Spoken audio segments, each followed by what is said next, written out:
है। जो रामलला का नहीं है वो किसी काम का नहीं है। हमें लगता है कि फिर से शुद्धिकरण कराना पड़ेगा मंदिर का।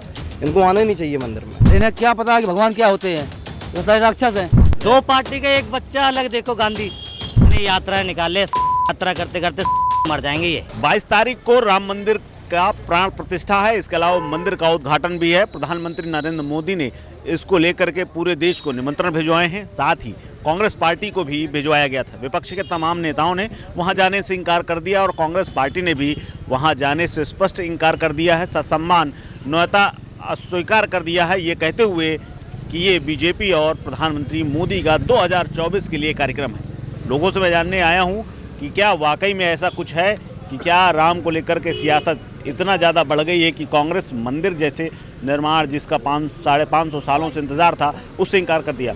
अच्छा आप बताओ भाई, कांग्रेस ने इनकार कर दिया, आपके हिसाब से क्या लगता है 2024 में राम मंदिर को लेकर के जो सियासत हो रही वो ठीक है? कांग्रेस ने जो इनकार किया है वो क्या करने लायक था या होना चाहिए था? देखिए, धर्म पर विपक्ष हमेशा से आपको जानकारी है कि राजनीति करता आ रहा है और करता रहेगा। हम लोगों के लिए इतना हर्ष का विषय है कि 550 साल राम मंदिर का निर्माण हो रहा है। हमारे रामलला जी जो हम लोगों के पूर्वज रहे हैं आज अपने घर वापसी आ रहे हैं, इसमें भी कांग्रेस को समस्या है। इनके विपक्ष के नेता हमारे कपिल सिब्बल, ये भी हमेशा राम मंदिर के खिलाफ में खड़े रहे हैं। पूरी विपक्ष ही, कांग्रेस को आना ही नहीं चाहिए मेरे हिसाब से, क्योंकि ये आएगा हमें लगता है कि फिर से शुद्धिकरण कराना पड़ेगा मंदिर का। इनको आना ही नहीं चाहिए मंदिर में, क्योंकि ये हमेशा सनातनी विरोधी रहे हैं। ये सनातनी है ही नहीं।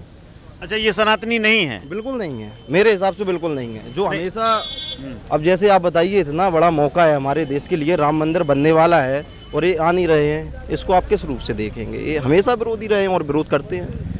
नहीं, आप कह रहे हो कि विरोधी हैं। ये तो जो कांग्रेस वाले तो हनुमान जी के भक्त और इसके अलावा जनेऊ भी पहनते हैं वो, राहुल गांधी इसके अलावा मंदिर भी जाते हैं। नहीं, ये सब इनका दिखावा है और हमेशा से दिखावा करते हैं। और आप राहुल गांधी जी की बात कर रहे हैं, दुनिया उन्हें किस नज़र से देखती है आप भी जानते हैं। उन्हें हमेशा पप्पू कहा जाता है, तो आप भी समझ रहे हैं सिर्फ ढोंग करते हैं हिंदू होने का। कतई वो हिंदू नहीं है। अच्छा, आपके हिसाब से हिंदू नहीं, मेरे हिसाब से नहीं है। जो रामलला का नहीं है वो किसी काम का नहीं है। किस हिसाब से? ये तो बीजेपी वाला नारा है। नहीं, ये बीजेपी का नहीं, ये हम सभी हिंदुओं का नारा है। इसमें बीजेपी और ना ऐसा कुछ नहीं है।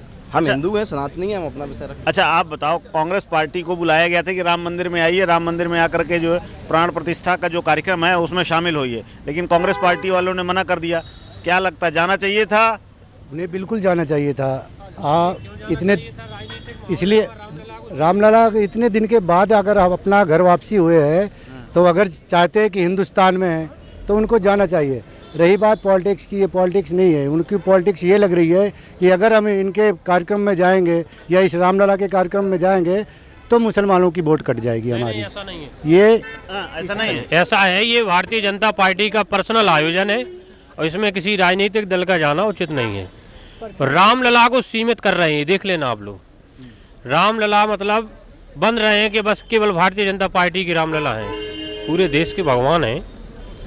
तो पर्सनल कैसे? नहीं, वो सीमित कर रहे हैं ना कि सब कुछ हम कोर्ट का आदेश है, कोर्ट ने मंदिर बनवाया। अच्छा, इसके पहले आप हमें बताइए, भारतीय जनता पार्टी की सरकार नहीं थी क्या? पहले कोर्ट बंद हो गई थी क्या? अन्य सरकारें थी नहीं क्या? कांग्रेस सरकार ने जब रामलला के लिए कुछ किया तब ताबूत में बैठे रहे। चलती है जब निर्णय आया उसका। अब कोर्ट पे कोई क्लेम नहीं कर सकता ना। रामलला को सीमित, शंकराचार्य ये कह रहे हैं कि जैसे प्रधानमंत्री जी जाएंगे, बीजेपी के लोग जाएंगे, ये लोग उनको वहाँ प्रतिष्ठा उनकी करेंगे रामलला को मंदिर में।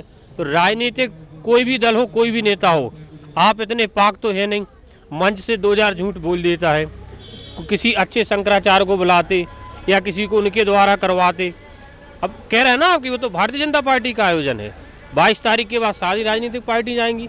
हम किसी पार्टी के पक्ष में नहीं हैं, लेकिन ये सामाजिक बात है, इस पर विचार करना चाहिए कि रामलला सीमित नहीं, रामलला सबके हैं। जो चोरी करेगा उसके पास तानाशाही का दौर चल रहा है। अच्छा, ये जो दौर चल रहा है, अब आगे क्या होना है वो जानते हैं। वो तो 4-5 लोग हैं, वो पार्टी में भी नहीं बताते होंगे किसी को। पत्रकार साहब, आप भी देख रहे हैं तानाशाही की बात भाई साहब कर रहे हैं, तो तानाशाही की कांग्रेस सरकार ने बहुत अच्छी झलक दी थी आपातकालीन लगा के। अब आप ये बताइए कि भाजपा वो क्या कह रहे थे, आप क्या कर रही है? तानाशाही। तो ये आप क्लियर करिए कि तानाशाही कांग्रेस सरकार में हुई थी आपातकालीन लगा के। ये क्लियर कर दें, हम किसी पार्टी के पक्ष में नहीं है। अच्छा, आप ये बताओ कि कांग्रेस पार्टी को गया था निमंत्रण राम मंदिर में आने के लिए, लेकिन उन लोगों ने मना कर दिया कि नहीं, हम लोग नहीं आएंगे क्योंकि ये बीजेपी का कार्यक्रम है। आपके हिसाब से क्या है, ठीक निर्णय लिया या वाकई में कुछ गड़बड़ कर दिया उन्होंने? 2024 भी चुनाव भी है। नहीं, ये उन्होंने ये कहा ना कि 15 तारीख को जाएंगे, 22 के बाद जा सकते तो 22 के बाद भी जा सकते हैं, लेकिन अब ये अपना उनका पार्टी का कोई स्टेप होगा कि उन्होंने कहा कि नहीं 15 को ही जाएंगे। कोई किसी का नाम दिया, उन्होंने पेपर में उन्होंने नाम दिया था कि वही जाएंगे 15 तारीख को। यूपी के नेता कुछ जा रहे हैं, हाँ हाँ, लेकिन राहुल गांधी और सोनिया गांधी ने, इन लोगों ने मना कर दिया कि नहीं, हम लोग नहीं आएंगे, हम आपका कार्यक्रम है इसलिए नहीं आएंगे। राम जी तो सभी के हैं, उनकी सोच ऐसी हो गई है, कोई क्या करे। राम जी तो सभी के हैं, कोई अंतर थोड़ी है कोई। सोनिया गांधी के भी राम जी हैं, राहुल के आपको लगता है गलती हो गई है इनसे, या कुछ वाकई में कुछ इनके अंदर है नहीं भावना होना?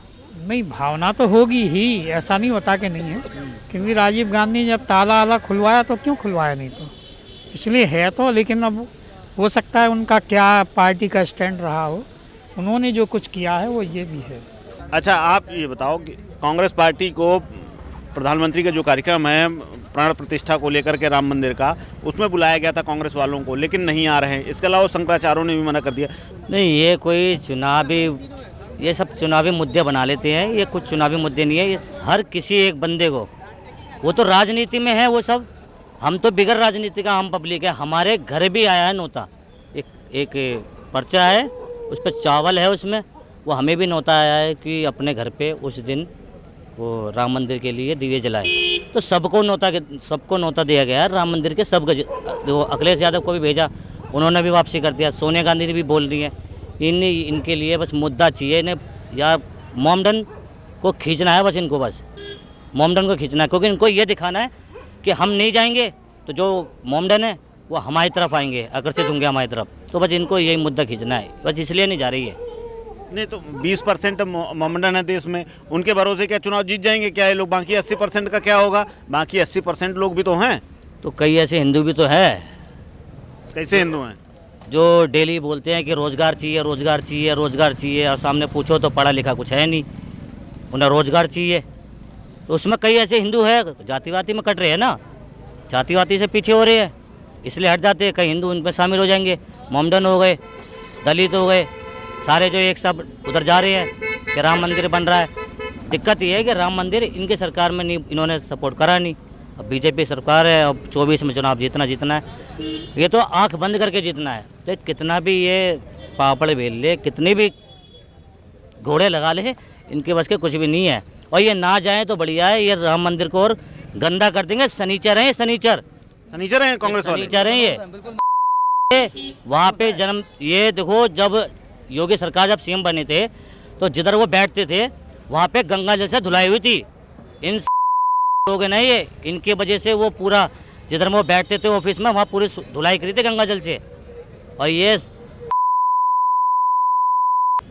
और ये जितने भी है कांग्रेस लोग, ये सब गद्दार पार्टी है। ये बहुत नफरत। आपके हिसाब से भी लग रहा है कि न जा करके गलती की है क्या? कुछ ठीक वो हिसाब है ना कि बंदर के नजर के स्वाद, इन्हें क्या पता है कि भगवान क्या होते हैं, ये सारे राक्षस हैं भाई। उस टाइम में भी दो थे राक्षस, थे हमारे भगवान भी थे, तो राक्षस उन्हीं के हैं। इन्हें क्या मतलब भगवान क्या होता है? ये ना जाए तो और अच्छी बात है। गंदगी है सारी देश की, तो भाई गंदगी। इतने साल देश में राज किए, जवाहरलाल नेहरू के जो सब वंशज हैं। देखो, हमें जब कुछ पता ही नहीं था, हमें जब पता, हमें कोई पढ़ाई नहीं गया। इनका बाप फिरोज खान, औलाद लिख ली है राहुल गांधी। अरे फिरोज खान थोड़ा नाम था उसका, फिरोज गांधी नाम था। फिरोज खान मानो या गांधी मानो, फिरोज गांधी नाम था। फिरोज वो थे। दो पार्टी का एक बच्चा अलग, देखो गांधी, ये सबसे भद्दी पार्टी है ये। इसने 2024 में तो कह रहे हैं यात्रा निकालेंगे और हम लोग जीता। कितनी यात्रा निकाले, यात्रा करते करते मर जाएंगे ये। कितनी यात्रा में रहेंगे, ये आगे नहीं बढ़ पाएंगे। तो इनकी यात्रा तो हम 2024 में निकालेंगे, कहीं के भी नहीं रहेंगे, ये पार्टी कहीं की भी नहीं रहेगी। अच्छा, आपके हिसाब से क्या लग रहा है, ये जो नहीं जा रहे हैं, इतना सब कुछ पूरी कवायद कर रहे हैं, क्या आपको लग रहा है कि इससे बीजेपी को फायदा होगा 2024 में या कांग्रेस? बिल्कुल फायदा होगा, बीजेपी ही आएगी 2024 में। इससे ज़्यादा नुकसान हुआ कि लाभ होगा कांग्रेस का? कांग्रेस का नुकसान होगा, मिट्टी पलीत हो जाएगी कांग्रेस। सामने वाले को तो खुद दिक्कत है। अरे उनको खुद दिक्कत है कि हम इधर वोट देंगे बीजेपी को छोड़ के अलग किसी में वोट देंगे तो हम तो और कुचले जाएंगे, तो इसलिए बटन और ज़्यादा वहाँ दबेगा। ये सोच रही है कि हमें वोट देंगे लोग, हम मोमडन हमारी साइड हो जाएंगे, इससे कुछ भी नहीं है। वोट सारा बटन वहीं दबना है। सरकार मोदी की बननी है। सबको पता है कि यहाँ काम चल रहा है, राम मंदिर बन रहा है, यहाँ से कितने करोड़ों लोग वहाँ जाएंगे, वहाँ पे होटल बनेगा, वहाँ पे जितना रोज़गार मिलेगा, वहाँ चाय की दुकान लगेगी, खाने पीने की दुकान लगेगी, इतना रोज़गार मिलेगा। ये पब्लिक को भड़काने का, इससे कुछ नहीं फ़र्क पड़ेगा। सरकार तो मोदी की आनी है 24 में, जान लगा ले या कुछ भी कर ले, ये पैदल भी नहीं चल पाएंगे रोड पे, इतनी बात ये है। कांग्रेस पार्टी ने इस बार इनकार कर दिया कि हम राम मंदिर की प्राण प्रतिष्ठा में नहीं जाएंगे। आपको क्या लग रहा है कि ये ठीक स्टेप है पॉलिटिकल तौर पर 2024 के लिए, या कुछ गड़बड़ हो गया? सर ये तो आपको सबको पता है, आत्मघाती कदम है। आप अपना विचार रखिए। वो तो आत्मघाती कदम है ना। वो तो भाई वो भगवान राम का अस्तित्व ही नहीं मानते हैं, तो कहाँ किस मुँह से जाएंगे वो लोग वहाँ पे? ऐसे लोगों को वहाँ के उससे भी कहाँ से आप बताइए, आपने किस हिसाब से आपने क्या रेस्पेक्ट किया था? वो जाएंगे भाई जब राम का अस्तित्व ही नहीं मान रहे हैं वो लोग। नहीं तो राम के अस्तित्व वाली बात है, तो 4 शंकराचार्य भी नहीं जा रहे हैं। चारों शंकराचार्य ने कहा है कि जो है वो जो शास्त्र के मुताबिक जो प्राण प्रतिष्ठा होनी चाहिए वो नहीं हो रही, इसलिए हम लोग नहीं जाएंगे, क्योंकि वहाँ मोदी जी पूजा करेंगे और हम लोग क्या ताली बजाएंगे। नहीं आप ही बताइए कहाँ पे, कहाँ लिखा है, किस शास्त्र में? वो भाई वो शंकराचार्य है, आदरणीय है, लेकिन आप बताइए कहाँ पे लिखा है कि अधूरे मंदिर में या उसमें स्थापना नहीं कर सकते? अरे नहीं, इतने बड़े जानकार हैं, चार शंकराचार्य को आप ये करेंगे, वो गलत बात तो नहीं कहेंगे ना। वो तो ज्ञाता है, कानून के ज्ञाता है, वो तो जो धर्म के ज्ञाता है, शास्त्र के ज्ञाता हैं। आप भी सही है, लेकिन आप ये बताइए, आप ही बताइए, हम लोग जो कोई मकान बनाते हैं, अपने घर की बात कर रहे हैं, मकान हम बनाते हैं तो पूरा बनाने के बाद ही नहीं सर, गृह प्रवेश करने के बाद भी बनता है, ऐसा नहीं है गृह प्रवेश बाद में, लेकिन वो संपूर्ण होने के बाद, यहाँ तो अधूरे की बात कर रहे हैं। नहीं सर, गृह प्रवेश आप कर लेते हैं, पूजा कर लेते हैं, उसके बाद काम चलता रहता है घर का भी काम यही है। ऐसा नहीं, अधूरा नहीं है। एक फ्लोर बन चुका है। ये तो तार्किक बात आप कह रहे हैं कि मकान का और ऑफिस की बात है, लेकिन शंकराचार्य तो हमारे यहाँ सबसे, क्योंकि वो लोग तो सनातन धर्म के प्रवर्तक माने जाते हैं, सर्वश्रेष्ठ व्यक्ति माने जाते हैं सनातन में। मैं मानता हूँ आपकी इस बात को कि वो सनातन के सर्वश्रेष्ठ ज्ञाता हैं, तो उनको सबसे पहले आके फिर उस आंदोलन को अग्रेसिव करना चाहिए था ना। उस आंदोलन में अग्रेसिव करने की क्यों नहीं आया फिर वो शंकराचार्य? ये भी तो क्वेश्चन किया जा सकता है ना उनसे। आप बताइए ना, अगर ठीक है वो ज्ञाता थे, सब कुछ सबको पता है, उन्हें भी नहीं पता है कि वो किसकी जन्मभूमि है वो, तो वो लोग अग्रेसिव क्यों नहीं किए? अग्रेसिव करना चाहिए था ना। नहीं, एग्रेसिव तो कर सकते हैं, लेकिन वो राजा को ही समझा सकते हैं, वो शस्त्र नहीं उठा सकते, वो शास्त्र उठाते हैं। देखिए सर, ऐसा नहीं है, हमारे धर्म ग्रंथ में साफ साफ लिखा है, ब्राह्मण का हम भी ब्राह्मण है सर, शस्त्र भी उठा सकते हैं, शास्त्र भी उठा सकते हैं, जरूरत पड़ने पे दोनों काम कर सकते हैं। शस्त्र पहले है, शास्त्र पहले है, उसके बाद शस्त्र भी है। अगर देश पर या किसी चीज़ की विपत्ति है तो उस पर शास्त्र भी उठाइए ना। शस्त्र और शास्त्र दोनों की, और हमें परमिशन दिया गया है, हमारे शास्त्र ने लिखा है सर। ऐसा नहीं है कि हम लोग हवा में बात कर रहे हैं। ठीक है, वो हमारे सम्मानीय लोग हैं, लेकिन उन लोगों ने जो या उसको कदम को आगे बढ़ाते है नहीं, उसको नहीं बढ़ा पाए लोगों ने, जिन्होंने बढ़ाया उसको आगे बढ़ाया उन लोगों ने उसको। अपने हिसाब से शंकराचार्य नहीं, देखिए मैं शंकराचार्य, देखिए हिंदुओं के आदरणीय हैं, हम उनको कभी नहीं कर सकते, सनातन धर्म को चला रहे हैं वो लोग आदरणीय। आपको नहीं लगता कि शंकराचार्य की बात माननी चाहिए सरकार को? यहाँ पे शंकराचार्य जो हैं, या तो किस हिसाब से अपने को कर रहे हैं, मैं आम हिंदू या आम सनातन धर्म की बात कर रहा हूँ मैं, जो हमारा, देखिए ठीक है, हम हो सकता है मैं बहुत ज़्यादा ज्ञाता नहीं हूँ, लेकिन जो जानकारी है हम लोग भी आधे अधूरे, यही डेट टाइम ही होता है ना, मेन होता है डेट एंड टाइम। डेट और टाइम अगर वो मैच नहीं कर रहा है तब तो मैं मानता हूँ आधे अधूरे घर में भी प्रवेश किया जाता है पूजा करके। अगर पूजा करके हम उनको प्रवेश करा रहे हैं तो कोई दिक्कत नहीं है सर। मिला जुला रिएक्शन है, कुछ लोग कह रहे हैं कि कांग्रेस बाद में चली जाएगी, जरूरी नहीं कि 22 तारीख को ही जाए, लेकिन कुछ लोगों का ये कहना है कि कांग्रेस ने 2024 से पहले अपने पाँव में कुल्हाड़ी मार ली। कैमरा पर्सन हर्ष के साथ कुलदीप द्विवेदी, वन इंडिया हिंदी।